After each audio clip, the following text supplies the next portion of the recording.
Jantar मंतरवर cockroach जनता party आणि विद्यार्थ्यांचं आंदोलन सुरू आहे। विविध ठिकाणाहून लोक जे आहेत आणि विद्यार्थी या आंदोलनामध्ये सहभागी होत असतानाचं चित्र आपल्याला या ठिकाणी पाहायला मिळतंय। महाराष्ट्र, मध्य प्रदेश, हरियाणा, पंजाब या ठिकाणचे अनेक विद्यार्थी जे आहेत ते विद्यार्थी सहभागी होत आहेत। काल ज्या पद्धतीने लाठीचार्ज झाला त्यानंतर आजच्या दिवसाकडे सर्वांचं लक्ष आहे की कॉक्रोच जनता पार्टी आणि अभिजित दिपके यांची नक्की भूमिका काय असेल याकडे खरं तर सर्वांचं लक्ष आहे। आपण समोर पाहतोय की वेगवेगळे वेशभूषा करून या आंदोलनामध्ये नागरिक सहभागी होताना पाहायला मिळतात। आणि एक वृद्ध नागरिक आहेत ते स्वतः गांधीजींच्या वेशभूषेमध्ये जे आहे ते सहभागी झाल्याचं या ठिकाणी आपल्याला पाहायला मिळतं। अनेक विद्यार्थी खरं तर आंदोलनामध्ये सहभागी होत आहेत, परंतु गांधीजींच्या वेशभूषेमध्ये हे वृद्ध आहेत त्या सहभागी झालेले आहेत। आपण त्यांच्याशी बातचीत करणार आहोत। क्या कहेंगे आप, आंदोलन में सहभाग लिया है, जो जिस प्रकार से आंदोलन चल रहा है आपको क्या लगता है, क्या कहेंगे इसके बारे में? Sir, Manohar Anandrao Patil, at post Mangrul, तहसील औसा, डिस्ट्रिक्ट लातूर, किल्लारी के पास गाँव आता है और चलकर मैं उधर से आया हूँ। और मी तिथून चलत आलेला आहे। अन्न नाही, पाणी नाही, कटाक्ष जसं मी ह्या 20 दिवसामध्ये वांगचुक साहब के साथ आंदोलन केले मी। आणि ह्या आंदोलनामध्ये साइंटिस्ट जो है वांगचुक साहब एक सोशल वर्कर है और अभिजीत साहब जो है इन्होंने देश के लिए अपने एक नव युवकों को डॉक्टर जो भ्रष्ट डॉक्टर बन रहे हैं, परीक्षा बेच रहे हैं, पेपर बेच रहे हैं, तो ये सब नहीं होना चाहिए। नीट, यूजी, पीजी ये ईमानदारी से पारदर्शी हो और धर्मेंद्र प्रधान ने राजीनामा देना चाहिए, ये हमारी मांग है। और ये व्यवस्था बिल्कुल शुद्ध पारदर्शी व्यवस्था होना चाहिए। इसीलिए हम यहाँ अन्न नहीं, पानी नहीं, हम अभिजीत दिपके साहब के साथ, वांगचुक साहब के साथ हम यहाँ डट के खड़े हैं और हमारा आंदोलन शांति के साथ चल रहा है गांधी जी की विचारधारा से। पण बाकीचे विद्यार्थी आम्ही पाहतोय की विद्यार्थी आहेत ते या ठिकाणी सहभागी झालेत, मात्र तुम्ही गांधीजींच्या वेशभूषेमध्ये ज्या पद्धतीने गांधीजींचा फोटो आम्ही बघितलाय त्या वेशभूषेमध्ये तुम्ही सहभागी झालात। गांधीजींच्या वेशभूषेमध्ये सहभागी होण्याचं नक्की तुमचं कारण काय आहे? सर, हे बघा, राष्ट्रपिता महात्मा गांधींनी माझ्या देशाला सत्य, अहिंसा, शांतीच्या मार्गाने आंदोलन केले।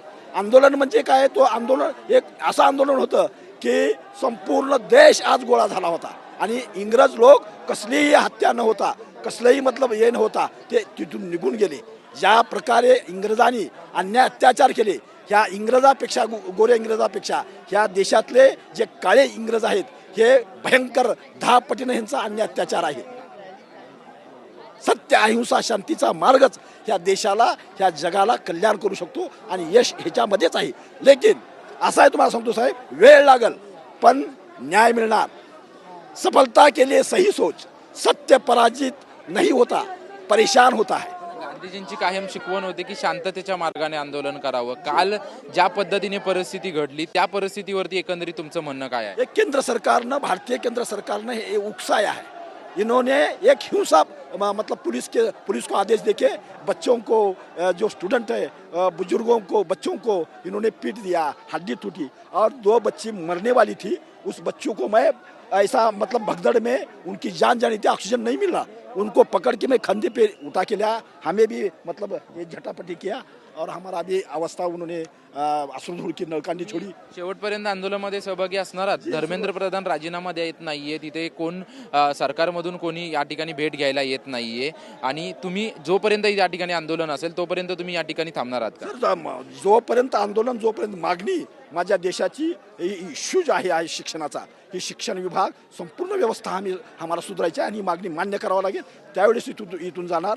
आणि माझी विनंती आहे की ह्या सर्व आपल्या ह्या म्हणजे अनुसरणकर्ते जे आहेत, आपण न घाबरता, न भीता, इथं आपल्या देशासाठी दुसरी आझादी आहे आणि आपला देश खरोखर शिक्षणात जरी चांगला झाला तर जरूर ह्या जगाचा विश्वगुरु बनू शकतो। तू कुठून आप कहाँ से आ गए? मैं नर्मदापुरम एमपी, मध्य प्रदेश से।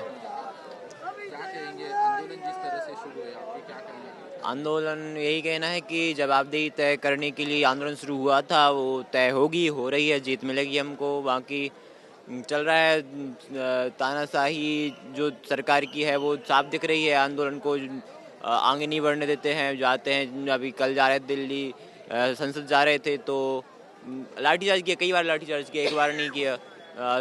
सर फोड़े, लड़कों के सर फोड़े, लड़कियों के सर फोड़े, एक लड़की की तो पसली तक टूट गई है।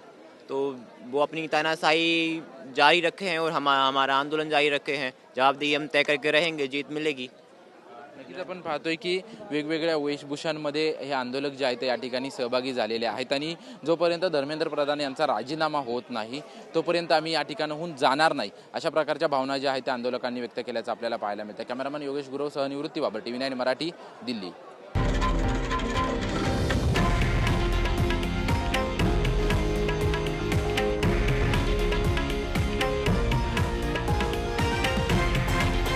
हे आहे देशातील नंबर 1 न्यूज नेटवर्क आणि आपण पाहत आहात TV9 मराठी, एकमेव।